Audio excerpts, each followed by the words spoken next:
David.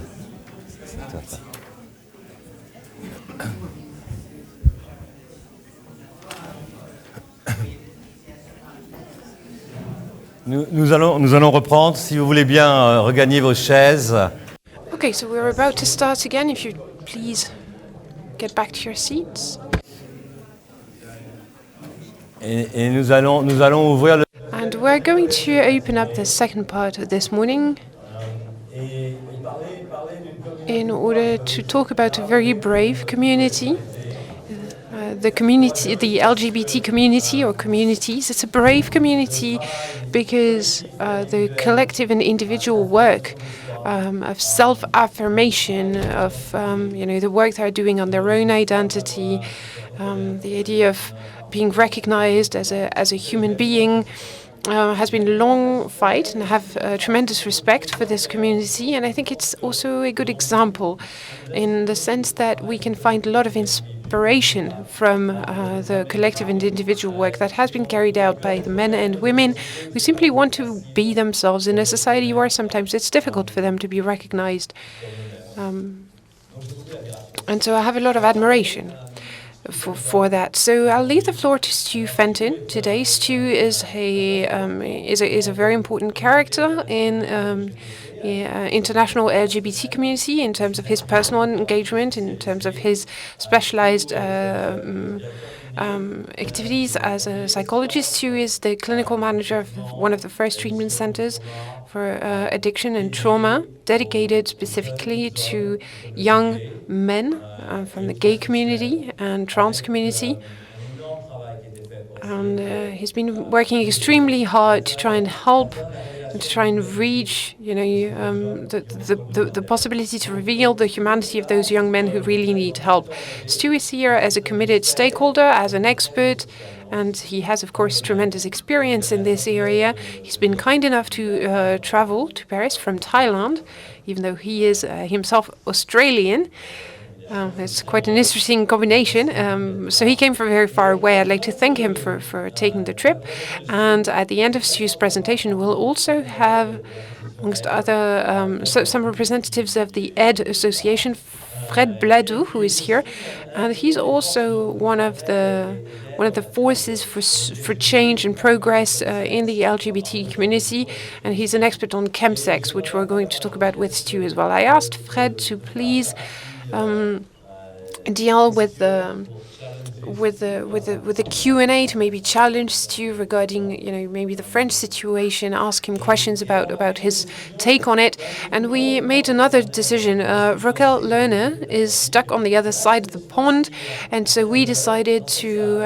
We have a bit of time at 3 with the interpreters, so Fred and Stu accepted to organize an extra session.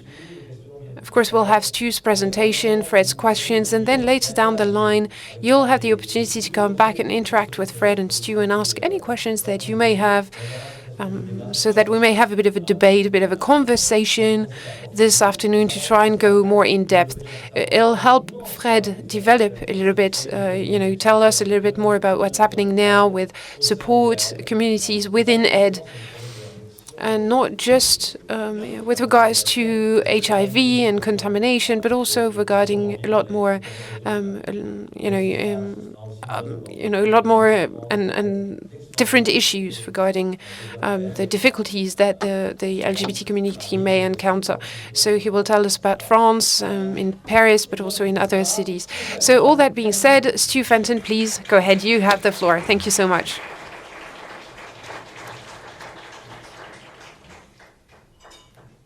Hello, everyone. Thank you for the introduction, Christophe. Well, when I was first asked to talk on this topic here, I was really, really excited because, a lot of my career and my own personal experience I've spent looking at all the sort of negatives and the adversity. And, in a nutshell, Christophe asked me to look at what are the positive things that come about as a result of the adversity LGBT plus people have experienced. So this quote up here comes from the Berlin Chemsex conference last year in March, Surely gay culture is not something depressing. It is also about self-discovery, adventure, relating to a group of peers, having meaningful relations, reaching out to others in order to lift each other up, and having all sorts of primal instincts satisfied. And while I am a clinical professional, I'm also a recovered Chemsex addict myself with 16 years of recovery. I've survived HIV, of amphetamine and GHB addiction, depression, family rejection, and I can certainly attest that the statement up there is true for me on a very personal level. It's because of my own journey through addiction, adversity, microaggressions, discrimination, marginalisation and hardship that I've been able to closely look at myself and to develop powerful strengths and skills, and in turn I have found that relationships can be meaningful, life can be an adventure, and that there can be reward and satisfaction in lifting each other up. So to give you a bit of context, I'd like to give you some visual stimulus for this discussion that allows us to see where the LGBT community sits today and our journey through time. So, when I was talking to people about having this presentation, I thought back, how far back was I going to go? And I thought I would start with the Holocaust and the concentration camps and the way that LGBT people had their experiences in there. So when the war ended and people were released from concentration camps, LGBT people were put back into prisons. In addition to that, gay men suffered unusually cruel treatment in these camps. They faced persecution from German soldiers and other prisoners as well. Many of them were beaten to death. They were forced into labour camps. They were assigned the most dangerous tasks. SS soldiers also were known to use gay men for target practice, shooting at the pink triangles on their uniforms. They were forced to engage in heterosexual sex acts as a form of conversion therapy. They were kept isolated so as not to spread their homosexuality. They were experimented on, and they were stripped naked and mauled to death by German shepherds. So things were pretty grim at this point in time for the LGBT community. Following on from that, we had Alan Turing, and despite him being one of the important factors that brought about Hitler's demise in the Second World War, he committed suicide in 1952 because homosexuality was still a crime, and he was prosecuted for gross indecency. In April 1952, the American Psychiatric Association's diagnostic manual still listed homosexuality as a sociopathic personality disturbance.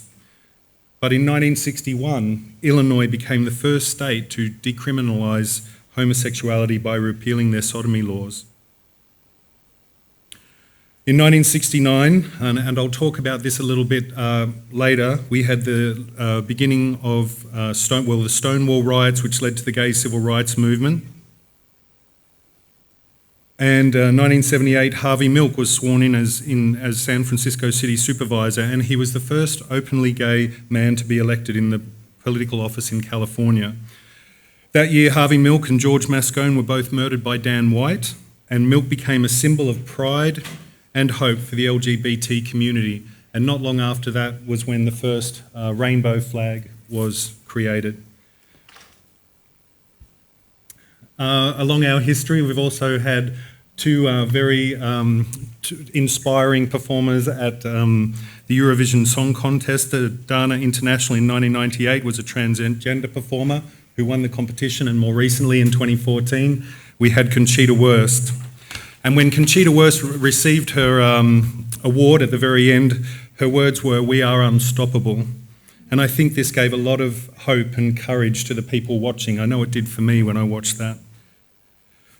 Of course, we've got Ellen DeGeneres, who in 1997 came out on American television and was also on the front cover of Time magazine, and then started her own daytime television program, which still runs today and is incredibly popular. But we've had our setbacks as well. I'm not sure how many people are familiar with this image. Has anyone seen this before? This was a diagram that came out earlier this year when the Sultan of Brunei decided that gay men were going to be stoned to death for being gay or sodomy. And so this is a description of the holes that the gay men would be put in before they were stoned. You can see, they would have bags put over their heads. The whole diagram isn't here, but it also talked about the size of the rocks that would be thrown at gay men stuck in these holes. But one of the positive things that came out of that, I don't know if anyone's aware of this too, there was such a reaction to this, and the Sultan of Brunei owns many hotels around the world. They were boycotted, many protests were made against it, and he decided to, I think, undo that law and not go ahead with it. Or it's happening at the moment. So in this diagram here, you can see a list of all the countries that have achieved marriage equality since 2000. I think there's 21, but even though it's only 21 countries, the good thing is it takes up more than a third of the world, which is a good sign. This next image is a transgender person called Gianmarco Negri, who ran to be a mayor of the small town of Tremello in Italy. He won, and the slogan that he used as he was campaigning to be the mayor was "Changing Minds for Tremello." But also, in addition to this, over the last 10 to 15 years, we've had in total 5 world leaders from different countries who identify as LGBT. And currently Luxembourg's Prime Minister, Ireland's Taoiseach, and Serbia's Prime Minister are all LGBT representatives for us. And as you know at the moment, is everyone familiar with Pete Buttigieg here? At the moment he's a gay man who's campaigning to be the President of the United States and is very visible with his husband in all his campaigns and has quite a lot of support behind him. As time moved on, in 1982, the Federation of Gay Games began, and this was going to be a competition. I think it was, I'm a little bit confused here, I think it's held every 4 years, and the whole idea of it was to create a spirit of inclusion and participation and personal growth, and this it still continues today. Following on from that, in 2001, I'm not sure how many people know this too, a man named Mark Bingham was on flight, the flight that went down in Washington DC, Flight 97, and was killed, but before the plane went down, he and some other people stormed the cockpit, and as a consequence of that, a group of his fellow rugby players in San Francisco began a competition called the Bingham Cup. And this is held every 2 years in a different country around the world. And it has grown from 5 teams initially in San Francisco to well over 40 teams now all around the world. And this too has been a competition that has helped the LGBT community become more cohesed and helping people develop self-esteem. So this is a picture of in Taiwan earlier this year. I'm not sure if everyone knows this, but Taiwan was the first Asian country to achieve marriage equality. And even from the country I come from, Australia, we achieved marriage equality only 2 years ago in 2017. But as you can imagine, it was very exciting that happened. It was held up to a vote, and 63% of Australians decided yes, that it's the right thing to do for there to be marriage equality in our country. And here in France, also just recently in the news, this is a picture of Julia Boyer, who is a trans person who was making her way through the metro from the Place to Republique in Paris when she was punched and kicked by a man who was then sentenced to 10 months prison. In the attack, Julia looked her attacker in the eye and said, "I am absolutely not afraid of you." The Mayor of Paris tweeted, "I am indignant at this transphobic aggression, which I condemn with the greatest firmness. I want to assure the victim of all my support." So this is very encouraging statements being made on behalf of the LGBT plus community. Also recently, the famous French sports publication L'Equipe delivered a brutal message to Israel Follou, the Australian rugby league player whose recent homophobic comments cost him a $4 million contract in Australia, and everyone else who thinks that anti-gay sentiment has a place in sport. I was really touched to hear this because Israel Follou is Australian, and it felt like quite a lot of solidarity from this magazine here in France. Also, this picture, I understand, is from a movie. I don't know if it's released here at the moment. It's a French film called, in English, it's called The Shiny Shrimps. I don't know how to say that in French. But in the story, the main character is an Olympic champion. At the end of his career, he makes a homophobic statement on TV, and his punishment, he has to coach the Shiny Shrimps, a flamboyant and amateur gay water polo team. They have only one thing in mind: to qualify for the Gay Games in Croatia, where the hottest international LGBT athletes compete. It's the start of a bumpy and joyful adventure. And I looked at the trailer for this film, and I really want to watch it myself. It looks really funny, but I can't understand anything, and there's no subtitles yet. So hopefully I'll be able to see it sometime. For myself, just 2 years ago, a friend of mine who I went to school with, she contacted me, and she's a single mother now. She has 3 children. She rang to tell me that her 13-year-old son had told her that he felt he was gay and needed to come out and wanted to come out at school. And a few weeks later, her 10-year-old daughter decided she too was gay. And so I was just really excited by how wonderfully open and supportive my friend was of her children. She rang me to say, what should I do? What's the best way to be with them? And following on from that, her son rang to do a school project with me, and he asked me what it was like to be gay, in the 1980s when I was his age at school. And when I told him about the bullying and marginalisation that I experienced, he couldn't believe that. He couldn't believe how hard it was for me being at school and experiencing that stuff. So hopefully these are signs that things are changing for us. The journey to 2019 for the LGBT community has been a long and exhausting and painful one for many people. LGBT teens and adults are still killing themselves, experiencing mental health problems and drug abuse, addiction, stigma from their environments.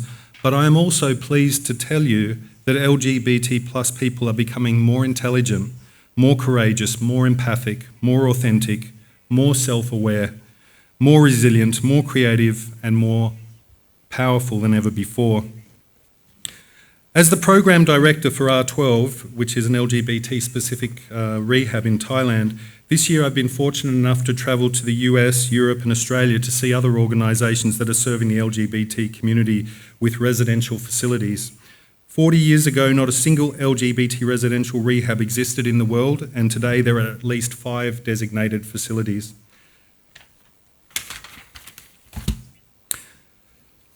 There are also quite a number of IOPs that have specific LGBT tracks and outpatient programs available, not to mention the many community centres that service the LGBT populations of many large cities around the world. Things are getting better for our community. Today's topic supports the idea that through adversity, the LGBT community has become stronger and more empowered in many of these situations. I think we have perhaps also given permission to others to become more resilient and to have hope for a meaningful and enjoyable life.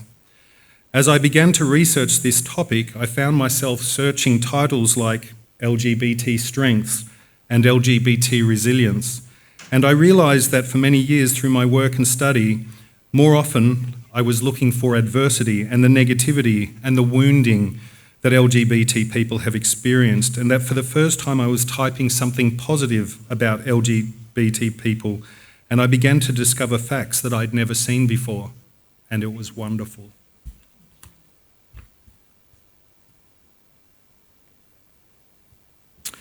So one of the great things about working with the LGBT community in psychotherapy over the last 15 years is seeing individuals striving to find themselves and to become more empowered and more liberated, more courageous and more self-aware.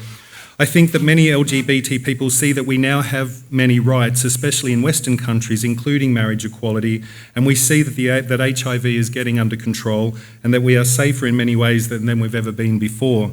But it wasn't always like this, and we did not always have the freedom to self-actualise as we do today. I recently saw this quote on Facebook, and I think it speaks to a very common experience for LGBT people. Some of you were all raised by parents who were abusive, homophobic, racist and crooked, but you were empathic, paid attention, figured it out, broke the cycle, cultivated goodness in your lives, and it shows. Starting with family rejection, we can begin to see the start of where LGBT people began to experience adversity from adverse family conditions. It's from the societal culture of marginalisation and non-acceptance. If we look at a number of well-known LGBT self-help texts published by gay men in the last 15 years, we can see the support and resources for individuals to find themselves is at an all-time high. I started my recovery 16 years ago, trying to get clean from crystal meth and GHB, and I think only one of these books was available at that time, so most of these books have been written in the last 15 years. And I'm not sure if you are familiar with them, but the top one is a very general one, covering all aspects of gay men and self-esteem. Alan Downs' The Velvet Rage is a very, very popular one. If you're working with LGBT people, I highly recommend this one. This one is more focused on shame and breaking through shame, and also breaking through the trappings of being a gay man living in a basically heteronormative world. Rob Weiss's Cruise Control is specifically about chemsex and problematic sexual behaviour. And then David Fawcett wrote Lust, Men and Meth as well, which is also a very powerful book to help support people get clean from crystal meth. And Matthew Todd recently, he's a UK writer, has written a very similar book to Alan Downs' The Velvet Rage, which is basically about how difficult it can be to grow up in a straight world. But ask pretty much any gay man, at least who is into self-development and on the path to recovering from drug addiction or mental health issues, any of these titles, and chances are they'll know them and they'll give you a knowing smile. I have facilitated community groups for LGBT plus men in Sydney, and when I first began, I started only seeing LGBT plus men and women in my private practice, and it is safe to say that LGBT plus people, for the most part, are trying to find themselves. So what I want to do now is move on to community. So there are so many moments that contributed to the building of cohesion within the gay community. And as I was doing my research for this talk, the three that stood out to me very clearly were the Stonewall riots, which was really one of the first times that LGBT people fought back. The solidarity we felt over Harvey Milk's murder was a part of this. I just want to get to this quote. I love this quote. This was something I found which was in a paper just after his death. They came from all over the Bay Area, young and old, black and brown and white, gay and straight, immigrant and native-born men and women and children of all backgrounds, streaming into Castro Street, Harvey Street, faces wet with his hand clutching candles, hundreds and thousands and tens of thousands fill the street and begin the long, slow march down Market Street to City Hall, a river of candlelight moving in total silence through the centre of the city. It's in the trajectory and journey to where we are today, it feels as though this came just before something that was almost a setback to us, which was the AIDS crisis. As if it wasn't bad enough before the AIDS crisis, things were not that great for the LGBT plus community, but as everyone well knows, AIDS swept across the world in the early 80s. Mainstream society views of LGBT plus people worsened once again. Any LGBT plus person at that time who was looking for a role model or a sense of identity was either faced with the terror of contracting the disease, the death of their potential role models, or stigma and judgment from a fearful world that was afraid itself of catching this disease.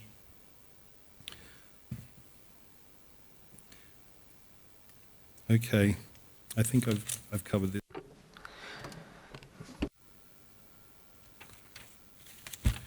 So in preparing for today, I had to think also about what the most oppressive and adverse situations were for LGBT people. And I've chosen three, but I think there's obviously many more than three here. And I also wanted to try and be inclusive of lesbians, transgender, bisexual people as well. And so the three that I'm going to talk about are the AIDS crisis, minority stress, which is the one that has affected all LGBT plus people, and the big one now that Fred and I will be talking about a bit later, which is Chemsex.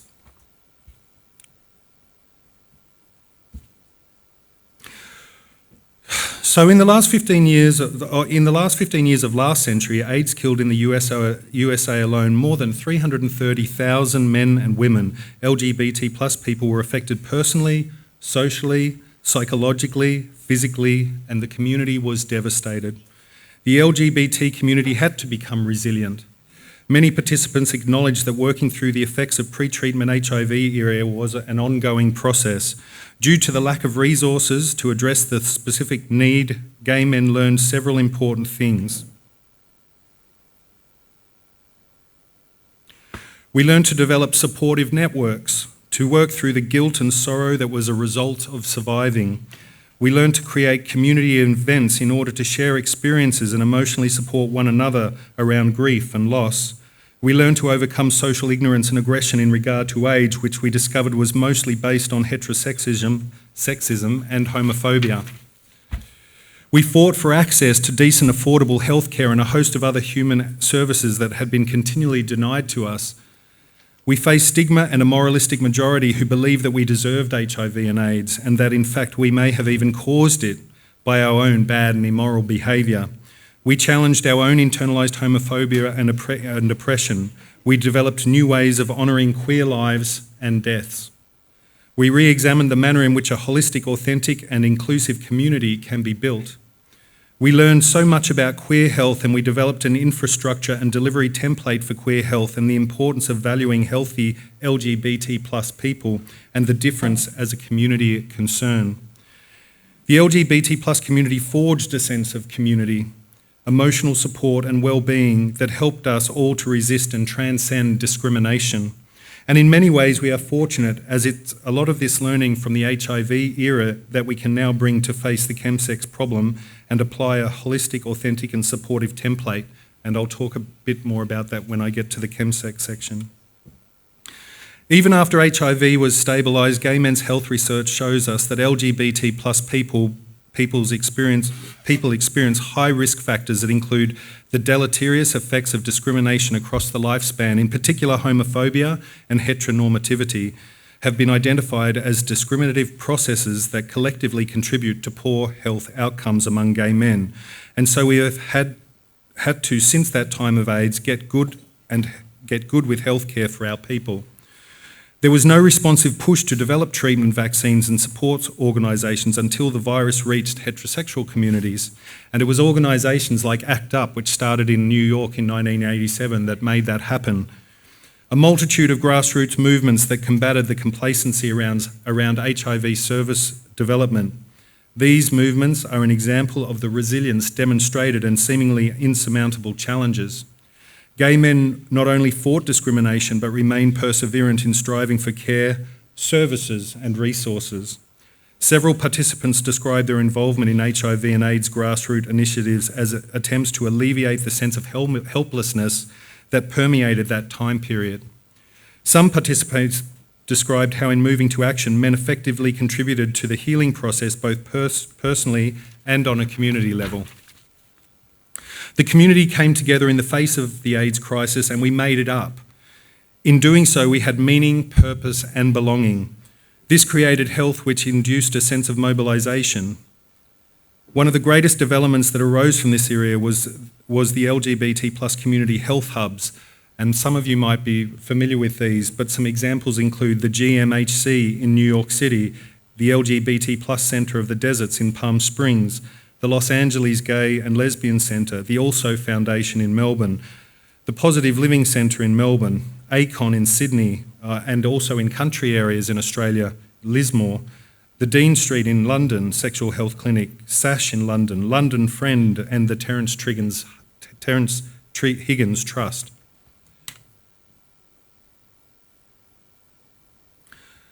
So now I'm going to move on to minority stress. And for anyone who doesn't know, minority stress includes homophobia, transphobia, biphobia, family rejection, stigma, bullying, coming out fears, negative social messages, verbal, physical, emotional, sexual abuse, marginalisation, ridicule, and workplace aggression.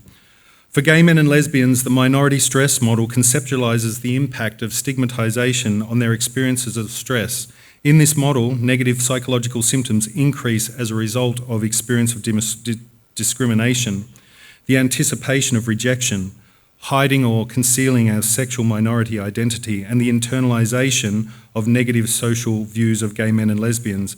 In the final outcome, the improvement in coping was the benefit that it allowed LGBT people to cope better. So how did we adapt?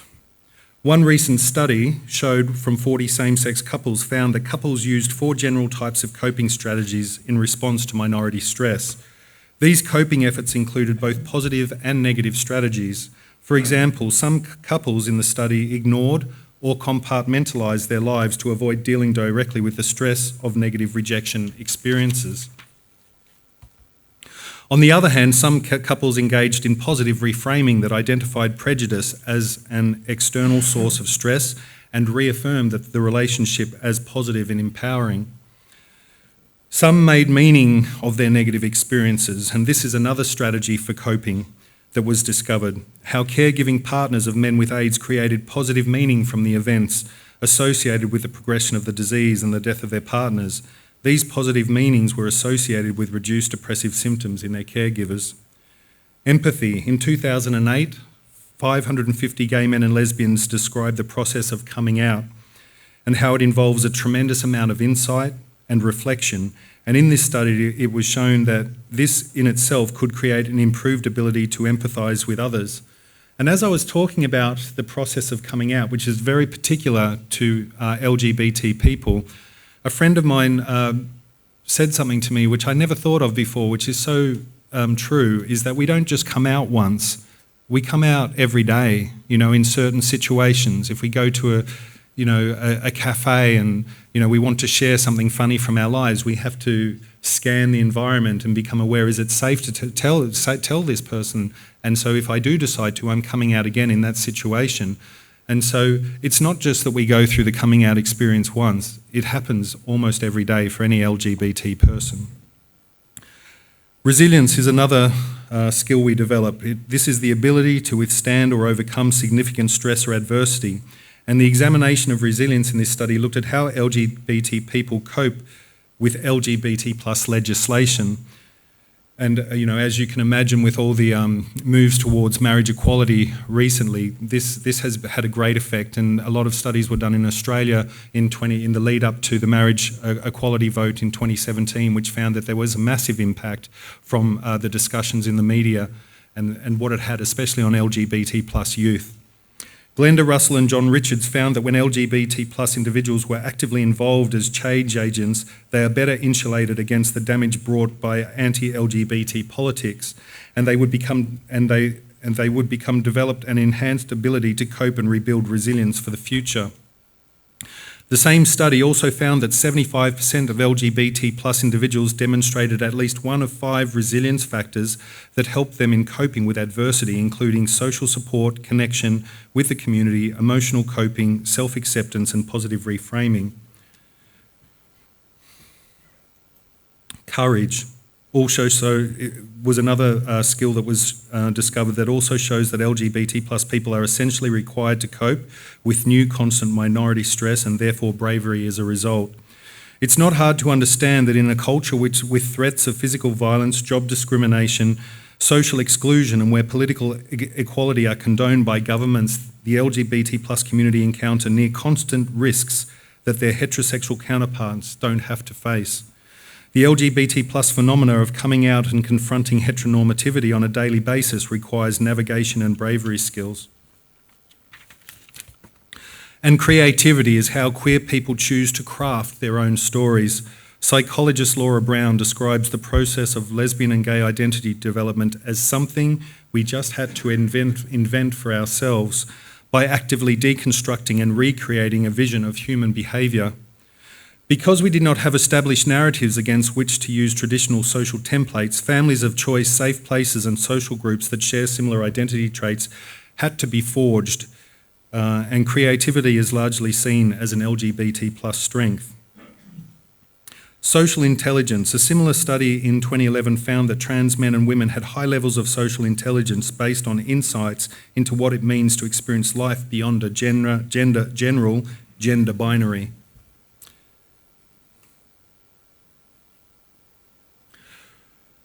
So in another study called the Positive Aspect Study, there were 11 themes emerged, skills that developed by simply being LGBT and as a response to minority stress situations. Connecting with others, participants reported that because of their insights, empathy and freedom from socially prescribed roles for men and women, they could make stronger connections with other people. Some gay men found they were able to have closer relationships with women and understanding of women because there was no sexual pressure. Both gay men and lesbians described being able to have stronger relationships with their lovers because they felt they not only knew their emotional makeup but also understood them sexually and physically better as well. Role modelling. Gay men and lesbians in the study both described that they felt they became better role models when they were out at their workplaces or within the other community centre, and it gave them a sense of power and responsibility that other younger LGBT plus community members could come to them for advice and direction. Insight into empathy for self and others. The process of coming out to oneself often involves a tremendous amount of personal insight and reflection. Some gay men and lesbians in this sample saw the process as a strength that helped them perceive themselves and others differently. Authenticity, self and honesty. Authenticity and honesty with self and others was the most common theme mentioned by respondents in this study. These feelings often accompanied the coming out process, but were also expressed as self-acceptance as a way of communicating with others more easily. One gay man noted, "I think that all the experiences of struggle that often constitute the development of a gay identity become a positive in knowing self, in building relationships built on authenticity and congruence, in learning to stand with others and for oneself." So in regard to personal insight and a sense of self, participants reported feeling that they enjoyed deepened insight and a stronger sense of self and identity overall. This was sometimes connected with their ability to be compassionate and empathise with others. Most men saw this as a critical skill that was derived from being gay man or lesbian and that in turn influenced other parts of their lives.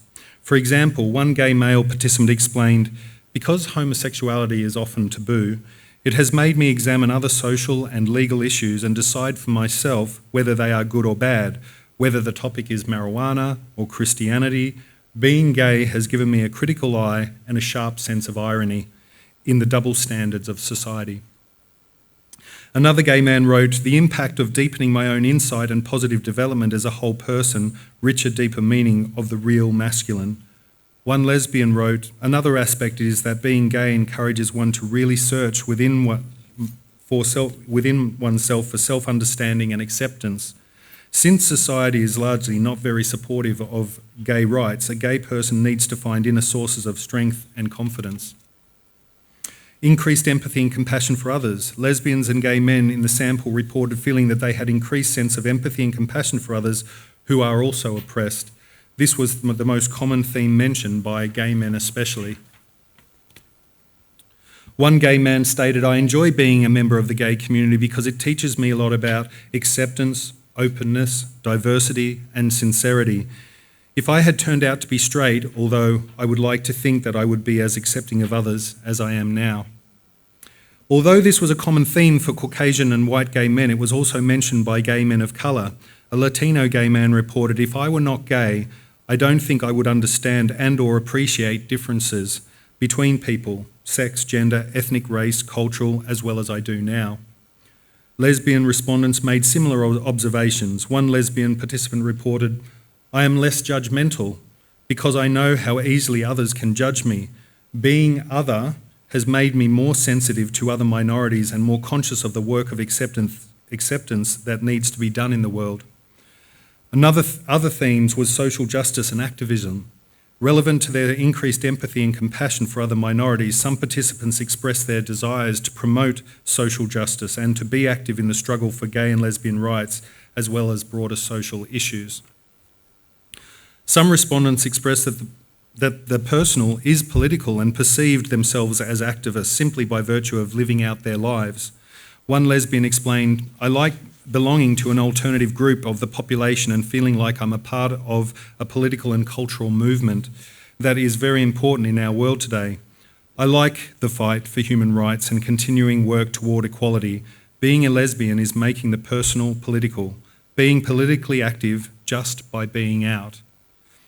Two gay men wrote, I have been an active feminist as I realise that fighting gender roles and limitations does much to create discussion of and freedom for same-sex relationships, and I am more concerned with social justice, not only for LGBT issues, but for any minority and disabled children and so on.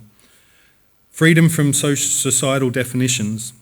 The freedom to create their identities and relationships outside of social norms. Many participants reported a sense of freedom from gender role stereotypes and expectations and the social construction of gender roles. A general sense of freedom is illustrated by a lesbian who wrote, "It gives me the freedom to be who I am, rather than trying to figure out how to be a woman society expects me to be, and that is very empowering." For some gay men and lesbians in this sample, part of the freedom from gender role expectations included freedom from pressures to follow the traditional heterosexual gender scripts of getting married and having kids. Some participants noted that they appreciated that they could choose to have children instead of it being expected of them. One lesbian wrote, "Being lesbian allows us to choose to have children and how to raise children in ways not claimed by straight women." One gay man noted, "There is less pressure on gay men to have children. As such, the decision for a gay man to have or not have children may involve a healthier process." For lesbians, freedom from gender roles included feelings of independence, confidence, and strength. For example, one lesbian noted, "I can play to some extent by different rules in life. That is, I can be strong, tough, aggressive, because I have already broken a major one by being a lesbian." So learnings from this study, exploring sexuality and relationships. A consequence of freedom from gender role expectations that some participants expressed was being freer to explore different expressions of their sexuality and different constructions of intimate relationships.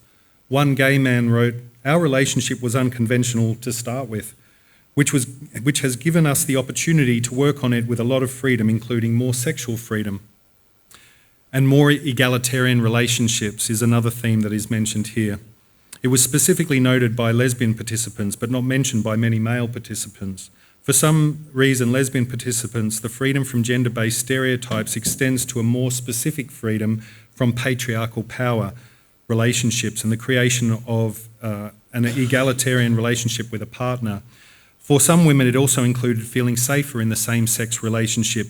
One lesbian shared, "Unlike previous relationships with men, my relationships with women are not filled with constant power struggles or struggles to have my voice heard and my needs met.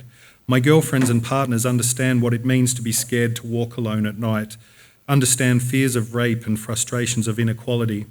Another lesbian stated, "We don't fall into traditional patterns of behaviour because we are conscious of the ways that these patterns of behaviour have oppressed women in the past." In summary, the participants in this study appreciated that their gay and lesbian identities provided them with insight and awareness. Key tools for making meaning out of one's life and circumstances, they also reported increased empathy and compassion for themselves and others' attitudes, essential to positive interpersonal relationships. And then the final study that I looked at, which was probably the most heartbreaking one, is the impact of bullying on youth, particularly in schools. In 2016, a dissertation by Melinda McCormick at the Western Michigan University on bullying experience and resilience. She said, she found particularly resilience the importance of relationships in this study created post-traumatic growth. And these were the different adaptations that I'm about to talk about now that she discovered in the study.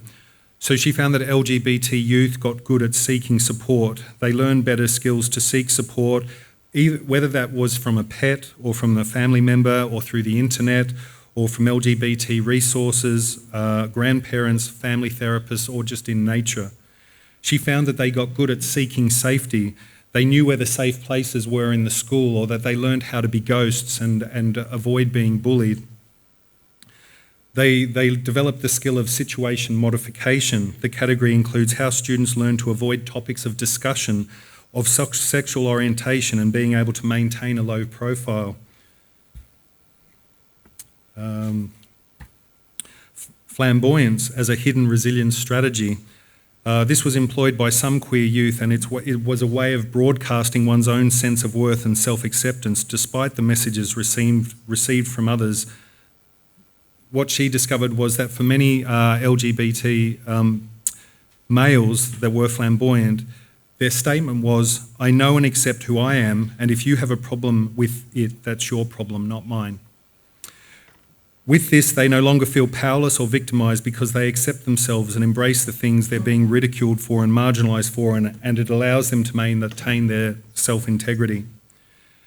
Another skill was attention deployment or distraction, seeking diversion. Some youth said that they would go on adventures on the weekends or play video games to zone out and to minimise the stress they were feeling, and this in the long run helped them out. Disengaging and minimising is the next skill. Queer youth learned how to ignore provocations and listen selectively to abuse to minimise the emotional intensity of dangerous situations. And in another sense, it is choosing not to engage. Other examples of this were not taking things personally, downplaying incidents, and not disengaging from incidents. Cognitive reframing. So some queer youth would label the bullying behaviour as irritating or childish, and this allowed them to create emotional distance from the behaviour. Cognitive change. Some queer youth learned to become self-reliant, and they learned how to self-support and become stronger in the way that they spoke to themselves. One student said, "I feel as though this made me better able to deal with other issues on my own and to be self-reliant later in my life through the use of positive self-talk." The It Gets Better project. So this was created in 2016 and was helpful in this regard. This was a project and an international movement to support queer youth by reminding them that life does get better from bullying, and provided them with online videos of supportive adults offering encouragement. Some students used these as statements from it. For example, "Love is louder" and "Things will get better."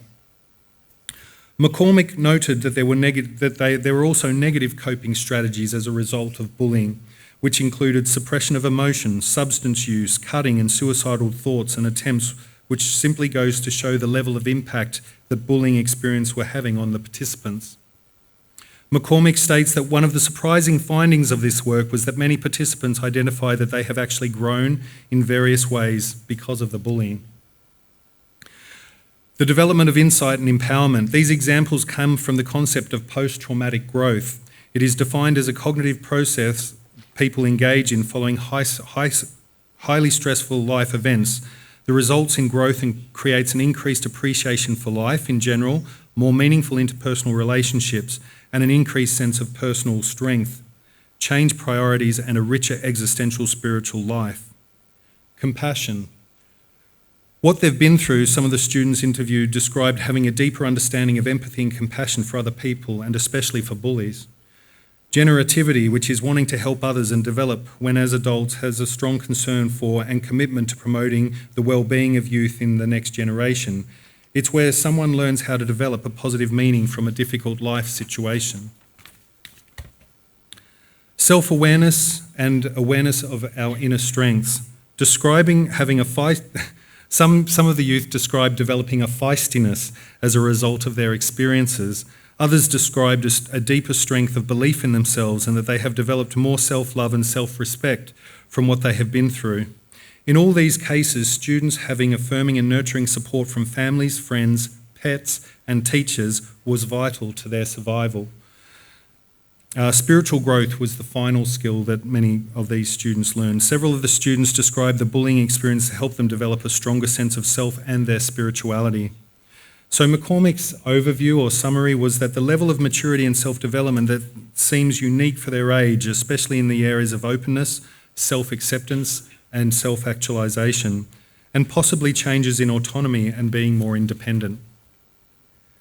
So now we come to the final one, which is Chemsex. I left Chemsex to last because this is our most recent adversity within the LGBT plus community. I believe we have responded to this one with really impressive ability, and especially in Europe and the UK, the response to the Chemsex phenomena has been swift and powerful. Chemsex started in the US in the early to mid 1990s and spread to Australia, and now has become it's started to get more and more in the UK and Europe really since about 2010. For anyone who doesn't know, Chemsex is the combination of crystal meth, GHB, and particularly in Europe and the UK, the inclusion of the drug methadone combined with problematic sexual behaviour and the use of online dating apps like Scruff and Grindr and those sorts of things. The negative consequences of this include drug and sex addiction, problematic sexual behaviour, drug-induced psychosis, increased rates of HIV transmission and STI transmission, legal implications such as sexual violation, rape, physical abuse, depression, Hep C, and even death in some cases. The characteristics of LGBT people now have developed a response to these adversities. Talking about this topic, it is interesting to also give context in that in the years before the queer liberation movement, it was illegal in most places in the US for gay people to congregate, except for bars and places where people could drink and socialise. So a queer bar culture emerged out of fear and secrecy in which a sense of safety, identity and community flourished. It was here that the solidarity and community was established, and when queers were faced with outside repression, violence and adversity, they responded with a sense of resilience. Perhaps it is also because of this the way the LGBT people historically began to socialise was using drugs and alcohol. After the Stonewall riots in 1969, the gay liberation movement, said to have been fuelled by the widespread use of substances for expanding awareness, deepening enlightenment and promoting pleasure, and soon became an established norm of queer behaviour and an expression of self and culture. Integral to the healing within the gay community today, especially within Chemsex, knowing a bit of history. So the 12-step program, which was mentioned earlier, began in the 40s, well, I think it really started in 1939, but really took effect in the 40s and 50s. They were heterosexual domains, but with the flurry of clear positive activity that followed Stonewall and the LGBT plus people in AA programs, they started petitioning to have their own safe spaces within 12-step meetings and fellowships. LGBT people found a new confidence to demand safe spaces for members who could identify with one another. And the history of CMA itself began in Los Angeles in 1995, where there was a gentleman who was a recovering alcoholic at an AA meeting, and a lot of crystal meth addicts were going to AA meetings there, but they weren't being asked to share because they weren't sharing about alcohol. And so this gentleman, who's now died, he suggested to them, why don't you start your own 12-step program for crystal meth? And that's how Crystal Meth Anonymous began way back then. Another factor that plays into LGBT self-reflection and self-introspection is of note is that using drugs and alcohol has become a part of our established identity, even today, very much today. Evidence of this, as I said before, is the way LGBT people used to meet in bars and drinking places, but also continued through the 80s and 90s through the circuit party culture and some of the big parties that began, I think, in 1979 initially was the Mardi Gras party in Sydney. There was a big circuit party called Hotlanta that began also around the same time in Atlanta. And then these sort of parties became very, very popular in the US through the 90s and have led through to today, where there are large cruise ships going around the world that I think they go for about a week at a time, but there's quite a lot of drug and alcohol use on these cruises. Further oppressed communities tend to shy away from addressing addiction as a social problem in their specific communities, fearing that it will bring further negative attention and blame upon them by the dominant culture. But because the LGBT plus community possesses cultural identities at both ends of the spectrum, individuals have developed a sense of self and identity because of their right to use, but also now because of their right to not use. And what I mean by that is there is a subset within the LGBT community of, if you go to a pride march, there will be a sober float, and there are sometimes you can go to wherever there's a big party in the world or a big celebration where there would be a lot of drug use, there will be an alternative sober party as well for people who no longer use drugs or alcohol, which is a wonderful thing. And these two identities, I see myself today with the Chemsex recovery area, especially as different individuals navigate their way through harm reduction, that is feeling they have a right to use some drugs, maybe not others, and those in abstinence recovery who have found a way to have a stronger sense of identity and self while remaining abstinent. 12-step program, I think I've covered this actually.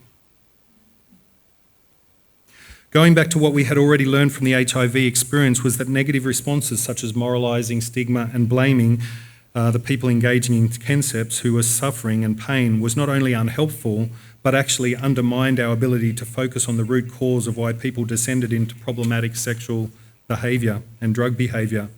What has been discovered also through the two Chemsex conferences that have been held over the last 3 years in London and Berlin was that some of the reasons people are engaging in Chemsex is to avoid feelings of loneliness, rejection, grief, boredom, and to feel socially or intimately connected with others, and that often when these addictions stop working, the pain would be felt even more strongly and deeply. People would feel less normal and more isolated and more disconnected, not only from the community but from the world. The crystal method had once made them feel alive and vital, was wreaking havoc in their minds, bodies, connections, emotions and spirits. The advantage of now being mobilised to the Chemsex dilemma for quite a few years and having organisations like Crystal Meth Anonymous, community healthcare and holistic centres providing specific treatments for the LGBT plus community means that LGBT plus people who are successfully completing addiction treatment are more often returning to communities able to find safe spaces and other LGBT plus people who support their recovery, and that they are linked into LGBT plus supportive networks and community spaces and are engaging in activities that do not involve the use of substances as key elements.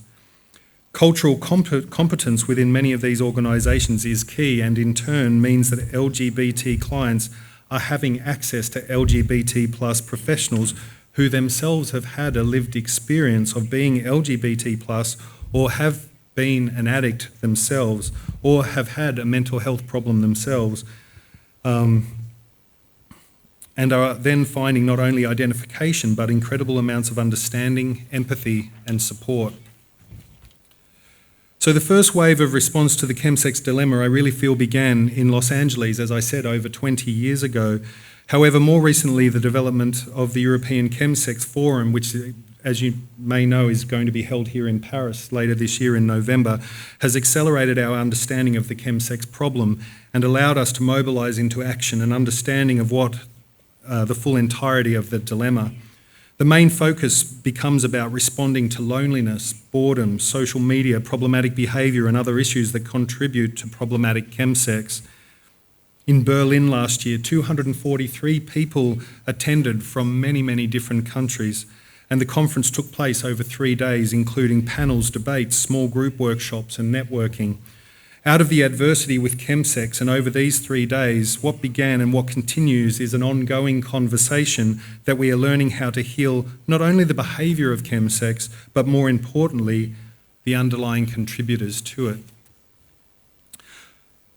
Through our focused attention on Chemsex, we are rapidly learning many things, and these include how to be more culturally competent, how to take a holistic approach, how to develop partnerships between organisations, how to foster creative thinking and different approaches, how to focus deeper on information gathering, to avoid stigma and judging and emphasising how important it is not to stigmatise the behaviour of Chemsex so that people can get help, to distribute educational resources to target populations, to create safe spaces for LGBT plus people to come and to share their experiences, to discuss terminology and to see if it is the most user-friendly, to start to see how harm minimisation and abstinence can coexist on the same continuum without one of them being better or worse than the other, to get comfortable talking about risks and taboo subjects, to explore legal issues and understand sexual consent, to develop a deeper understanding of how certain behaviours coexist together in the LGBT Chemsex landscapes,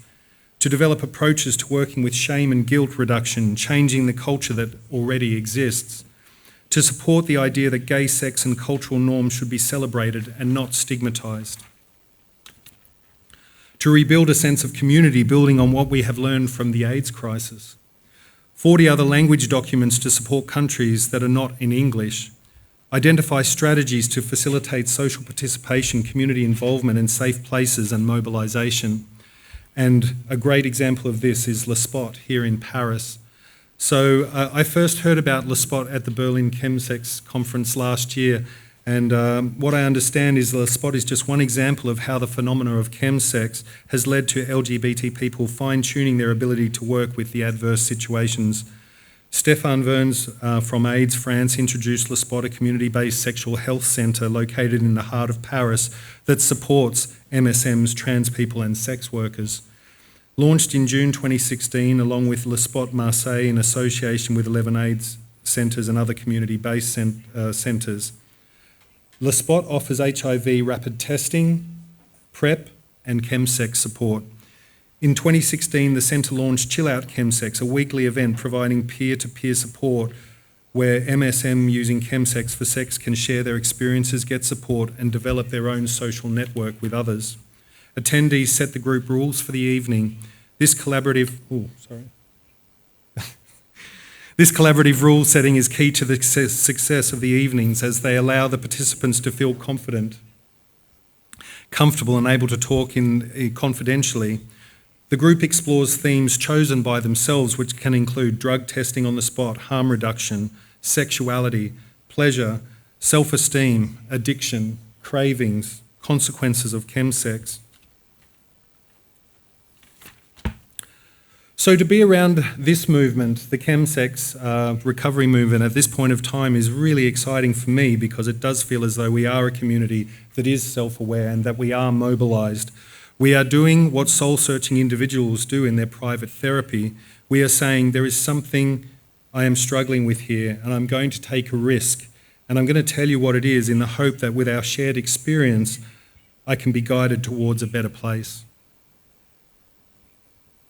So this is the last part of what I want to say, and this came about when I had finished doing all my research and was thinking about, how it is that just even myself and other LGBT people through adversity get stronger. And what I came up with is that the shame-creating situations for LGBT people are bullying, stigma, trauma, neglect, and these things lead to depression, anxiety, self-harm, negative thinking, internalised homophobia, low self-esteem, pain and grief.